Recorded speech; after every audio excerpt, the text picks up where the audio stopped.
আমার তো খুব অল্প বয়সে বিয়ে হয়েছিল, তাও কিন্তু আমার শাশুড়ি কোনোদিনও আমার কোনো কাজ মানে শিখাইতে লাগে নাই কে।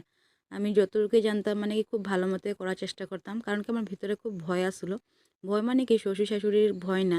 আমি একটা জিনিস সবসময় ভাবি যে আমি যদি কোনো কিছু খারাপ করি বা বা খারাপ কথা বা খারাপ কাজ করি, এটার মানে কি প্রভাবটা আমার স্বামীর উপরে পড়বো। মানে ওই আমারে ভালো পাইয়া বিয়া করছে, আমি নিজেই আইছি না। তো ওরে কইব যে কি একটা মেয়ে আনলি যেন কোনো কাজের না কর্মের না। এইটা আমি মানে কি ভাবি যে এই কথাটা যে কোনোদিনও শুনতে না পাক। এখনো পর্যন্ত আমার হাজব্যান্ডে এইগুলা কথা কিছু শুনতে লাগে নাই গে। কারণ দেখো, কিছু একটা যদি ভুল করি বা কাজে একটা আলসি করি বা পারি না, তো সিধাসিধি মানে কি মুখের উপরেই কথাটা থাকবো যে কি একটা মেয়ে আনছস রে, কোনো কাম করতে পারে না, কিছু করতে পারে না, আর দেখে আনবি নাকি নিজে, ভালো পাইছস, কি এমন মেয়ে ভালো পাইলি, না রূপে আছে না গুণে আছে না কিছুতে আছে।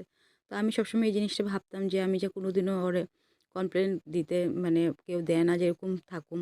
তো এটার লেগে আমি যতটুকু কাজ করি খুব সুন্দর মতো করার চেষ্টা করি। আর আমি মানে কি ছোটো থেকে কাজকর্ম করতে ভালো পাইতাম, কিন্তু আমি এত কাজ করি নাই বাপের বাড়িতে।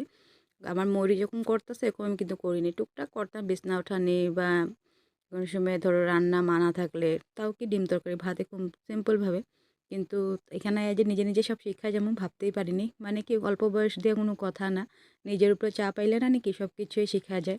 বয়স কোনো ম্যাটার করে না মানুষের জীবন।